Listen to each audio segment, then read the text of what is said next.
Acreditar que existem histórias únicas, acreditar que existem apenas algumas formas de narrativas, é uma forma de nos proteger do outro. Esse outro que é um mistério, esse outro que é uma sedução, esse outro que é um desejo ou um inferno. Hoje, no nosso podcast, vamos falar sobre o outro, sobre histórias únicas e sobre a capacidade de promover diálogos. Sinta-se em casa. Eu sou o Frei Rogério Xavier e este é o meu podcast Rogeriando.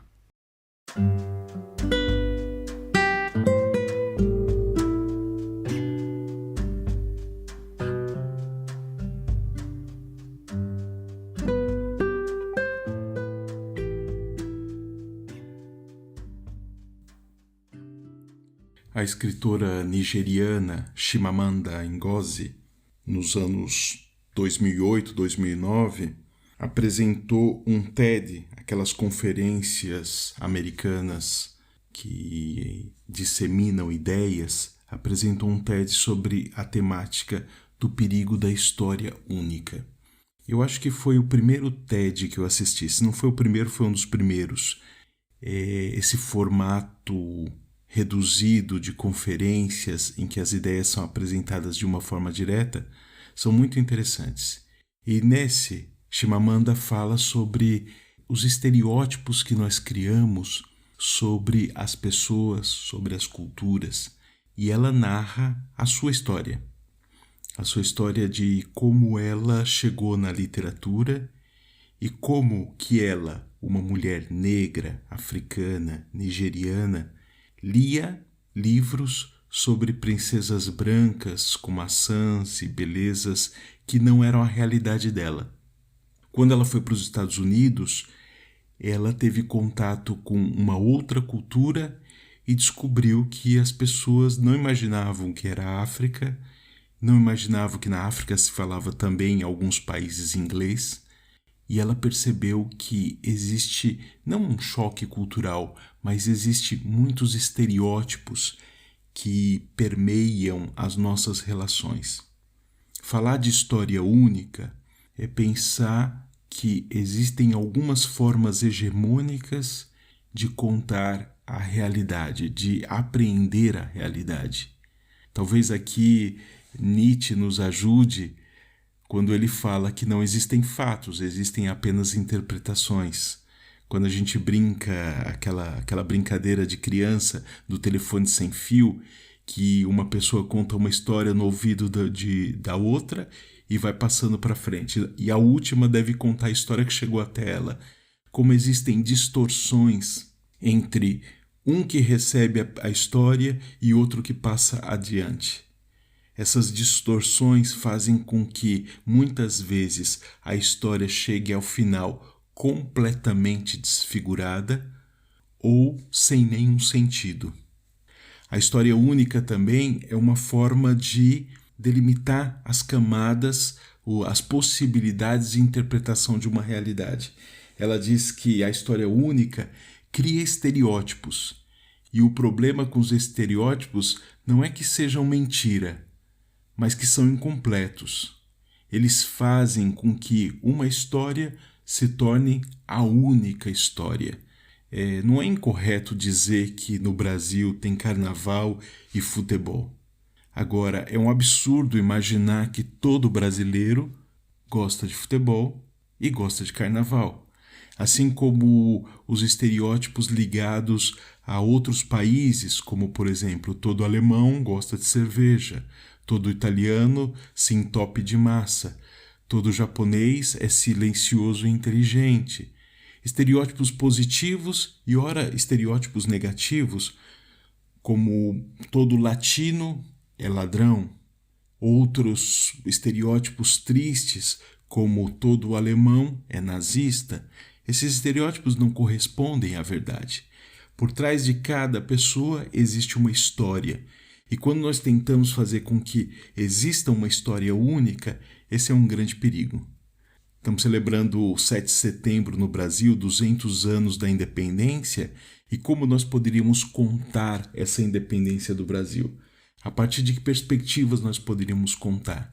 Poderíamos contar na perspectiva dos portugueses que chegam, que desbravam o país, que trazem a civilização, que organizam as capitanias, que organizam as cidades, a religião, o dinheiro, a exploração do ouro, a exploração da cana-de-açúcar, depois do café e de tantas outras culturas.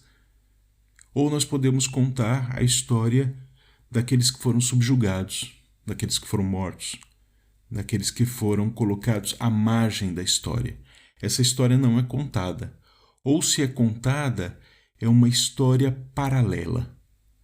A história que celebraremos no 7 de setembro será a história gloriosa de um filho de um rei que decide não obedecer ao pai, ligado a uma determinada oligarquia local do Brasil, decide fazer a independência através de um golpe contra o próprio pai. E mais, o príncipe que fica e que se autodeclara imperador passa a também ser herdeiro do trono do seu país de origem, Portugal. Mas esse filho que fica no Brasil organiza em torno de si uma história única para narrar esse país. E assim se é feita a independência do Brasil. Existem histórias múltiplas, histórias plurais que devem ser exploradas. Ainda, Chimamanda, no seu TED, que depois se transformou em um livro publicado aqui no Brasil pela Companhia das Letras, ela diz que o poeta palestino Mohid Barghouti, o nome é difícil, escreveu que se você quiser espoliar um povo, a maneira mais simples é contar a história dele e começar com em segundo lugar. Comece a história com as flechas dos indígenas americanos e não com a chegada dos britânicos, e a história será completamente diferente. Comece a história com o fracasso do Estado africano e não com a criação do Estado africano, e a história será completamente diferente.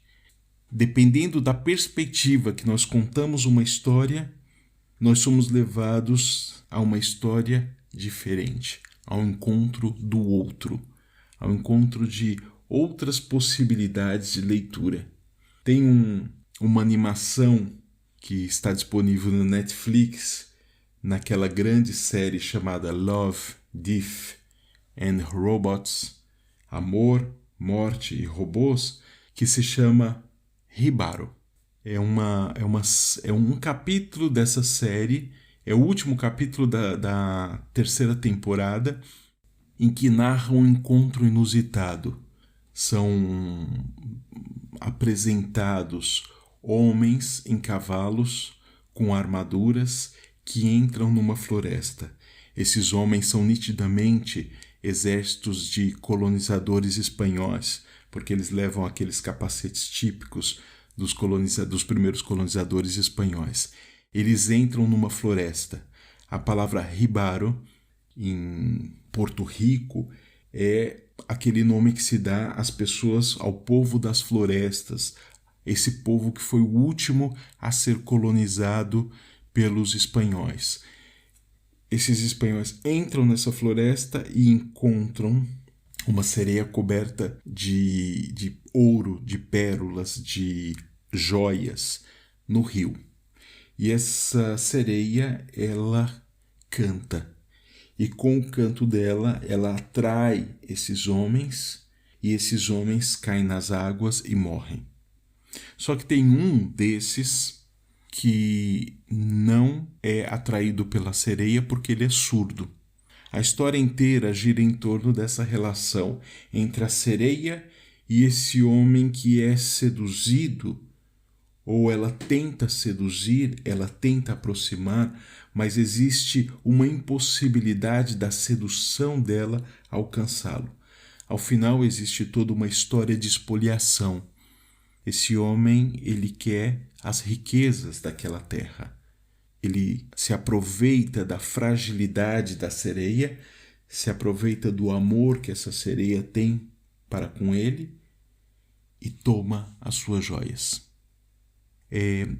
Esse episódio eu gostei muito porque ele trabalha essa ideia de que podemos contar a mesma história em perspectivas diferentes.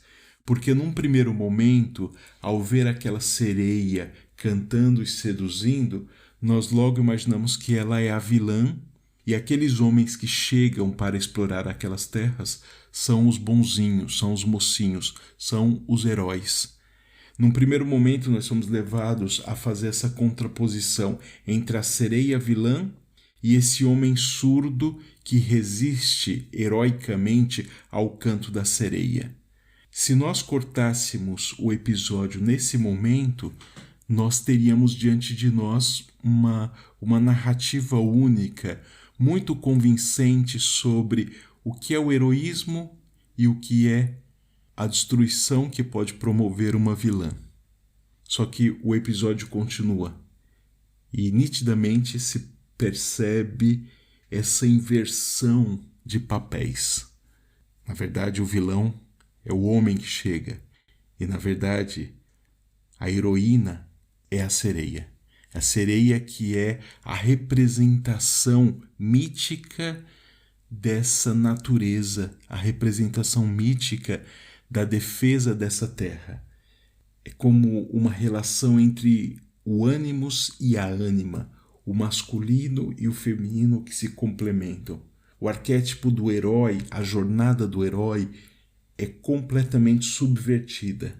A sereia, que é um sinal de sedução, de algo sinistro, também é a grande mãe. A grande mãe que acolhe, a grande mãe que protege e a grande mãe que expulsa os inimigos. Só que ela também, numa linguagem junguiana, é a sombra. Aquilo que deve ser renegado. Para que uma conquista seja realizada, é necessário que reneguemos uma parte. Contemos a história numa perspectiva de que os colonizadores vieram trazer a civilização, vieram trazer um mundo melhor. Se nós não imaginamos isso, fatalmente os colonizadores vão ser vistos como os grandes vilões da história. Eu recordo aqui algumas histórias muito interessantes que foram narradas pelo cinema e também na literatura, como aquele filme A Missão, que é um livro que mostra esse encontro entre duas culturas e no meio esses jesuítas que tentam mediar esse choque cultural dos povos nativos da América do Sul e os colonizadores espanhóis que chegam. E o filme é fantástico, que mostra a destruição das missões jesuíticas no norte da Argentina e no sul do Brasil e também no Paraguai. Mas também dá para recordar aquele filme mais recente do Martin Scorsese, O Silêncio, que na verdade é um livro do Endo e também é um choque cultural, também com jesuítas, esses jesuítas que chegam no Japão e esse encontro com o outro que é completamente diferente, o outro que fala outras línguas, que pensa de outra forma, que se veste de outra forma, o outro como um perigo, o outro como aquele que nos revela. Talvez essa seja uma característica muito importante para pensarmos o outro como aquele que nos desmascara. Por isso é importante retornar àquela citação da Chimamanda sobre o poeta palestino, em que ele fala que nós contamos as histórias a partir de um segundo lugar. Então nós temos que revisitar as histórias para entender o lugar do outro. É muito interessante essas narrativas em que nós começamos a perceber de uma forma empática como que determinadas culturas acolheram essas invasões. Recentemente eu estava no México, em Guatemala, e vi claramente como essas culturas foram espoliadas e como a narrativa normal é que essas culturas eram demoníacas e deveriam ser extirpadas. Imagina você pensar que uma cultura grande como os astecas, os maias, os incas foram submetidos a uma cultura relativamente inferior, em um estágio civilizatório inferior que era a europeia. Mas eles tinham algumas armas e vírus para destruir toda uma população. Contar a história única é algo extremamente perigoso, como nos alerta Chimamanda. Talvez o grande trabalho que nós tenhamos seja recuperar essa multiplicidade de histórias que estão por todas as partes. Para isso, eu visito um texto, um livro do filósofo coreano que é professor na Alemanha. Veja quantas coisas, né? Chamado Byung-Chul Han. Eu já falei algumas vezes sobre ele nos meus podcasts. O livro se chama A Expulsão do Outro. É uma série de pequenos textos em que ele vai trabalhando as ideias principais dele e, sobretudo, essa sua relação com a tecnologia, com a internet e tantas outras coisas. Nesse texto, ele fala sobre o perigo que é expulsar o outro. Ele vai falando sobre a nossa autodestruição, como que a expulsão do outro promoveu em todos nós, na sociedade ocidental, vamos demarcar muito bem aqui, na sociedade ocidental, e mais, numa sociedade ocidental que tem acesso a bens de consumo, e mais, numa sociedade ocidental que tem acesso a bens de consumo capitalista e muito relacionada com a internet. Porque nós sabemos muito bem que grande parte do planeta nem sabe ainda usar a internet. Então, corremos o risco de fazer uma história única, como se todo mundo estivesse no mesmo estágio. Bom, demarcado esse espectro do outro, o Byung-Chul Han fala que a expulsão do outro promoveu o inferno do igual. Porque a relação com o outro determina uma certa tensão. Porque o outro, como ele diz, o tempo no qual havia o outro passou. Desaparece o outro como mistério, o outro como sedução, o outro como eros, o outro como desejo, o outro como inferno, o outro como dor. A negatividade do outro dá lugar hoje à positividade do igual. A proliferação do igual constitui as transformações patológicas que afligem o corpo social. Ele vai destrinchar essa ideia entre outro, o mesmo e o igual de uma forma bastante interessante no primeiro artigo desse livro, A Expulsão do Outro, que se chama O Terror do Igual.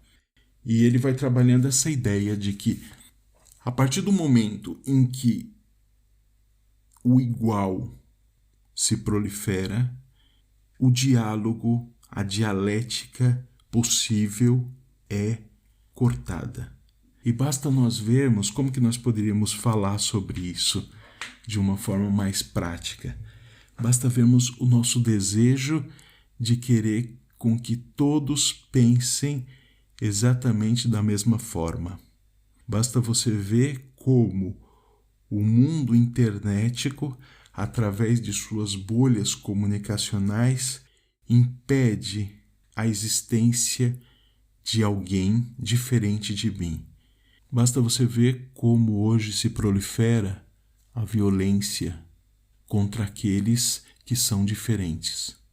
Em um mundo em que todos são iguais, em que todos pensam de forma semelhante, num primeiro momento isso pode parecer o céu, porque não haverá mais luta.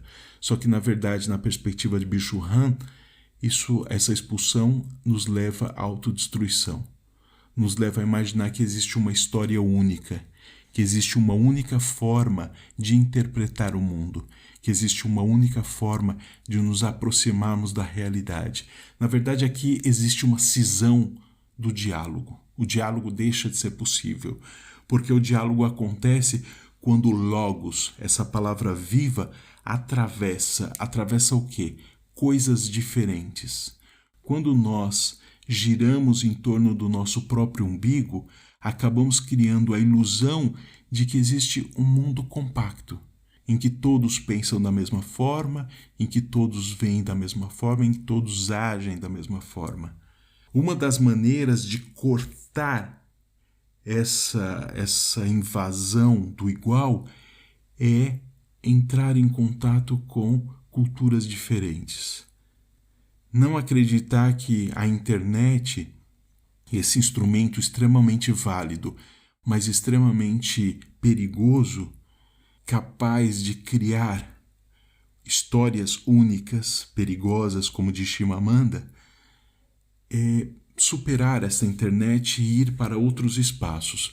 Eu falava no último podcast sobre o barco como essa metáfora de uma heterotopia, o barco como um espaço não espaço, o barco como esse lugar que singra oceanos diferentes. Essa metáfora do barco, ela é extremamente útil como uma libertação dessa mesmice, de falar sempre o mesmo, de pensar sempre o mesmo. Esses dias aconteceram no mundo algumas coisas bastante preocupantes. Eu acho que o gatilho se deu com a tentativa de assassinato da ex-presidenta argentina Cristina Kirchner. Mas aí eu comecei a rememorar que não tem só essa violência. Na mesma semana, o irmão do presidente do Chile foi espancado na rua por pessoas que pensavam diferente. Mas nós podemos pensar o que aconteceu na Bolívia, o que acontece na Europa, o que acontece na África, pessoas que não conseguem mais lidar com a diferença. Expulsar o outro, de certa forma, é querer uma reprodução de mim mesmo por todas as partes. Imagina que inferno é esse, eu me comunicar só comigo mesmo. Eu imaginar que todas as pessoas devem pensar da mesma forma. Num primeiro momento é algo bastante interessante, só que depois isso vai nos autodestruindo, nos levando a perceber um mundo muito mais pequeno. O encontro entre as culturas tem um lado negativo, que é esse lado violento de choque, mas também produz algo novo. Creio que estamos em tempos não de expulsar o outro, mas trazer o outro para esse espaço dialético. Trazer o outro, o diferente, aquele que moralmente é diferente de mim, aquele que intelectualmente é diferente de mim, aquele que tem uma língua diferente, se veste diferentemente, trazer essas pessoas para o meu meio, não como uma forma exótica, como fazia até os anos 50 os belgas que levavam habitantes do Congo para a capital da Bélgica para colocar em tipos de zoológicos antropológicos, para mostrar como vivem esses autóctones na África. Não isso. Não trazer o outro para manifestar o exótico que ele tem, mas trazer o outro para que eu construa, ou que nós construamos juntos, novas formas de habitar o mundo. O desafio de superar essa mesmice e ir ao encontro do outro é o que possibilitará uma tensão dialética capaz de fazer com que a gente compreenda que sim, os fatos podem ser interpretados e que as pessoas podem pensar, viver e falar diferentemente de mim. E elas têm o direito de fazer isso. Expulsar o outro é um perigo. Contar histórias únicas é um perigo. Não perceber que existe na história tanto sangue e tanta exploração também é um perigo. Celebrar centenários sem perceber os perigos e as tensões e as alegrias e as possibilidades, celebrar ingenuamente também é perigoso. Em tempos de violência, nós somos chamados a promover o diálogo e o encontro. Em tempos de violência, nós somos chamados a produzir a paz. Não uma paz ingênua, mas uma paz extremamente ativa, capaz de resistir a essas pulsões de morte que habitam no coração de tantos. Paz e bem. Eu sou Frei Rogério e este é meu podcast Rogeriando.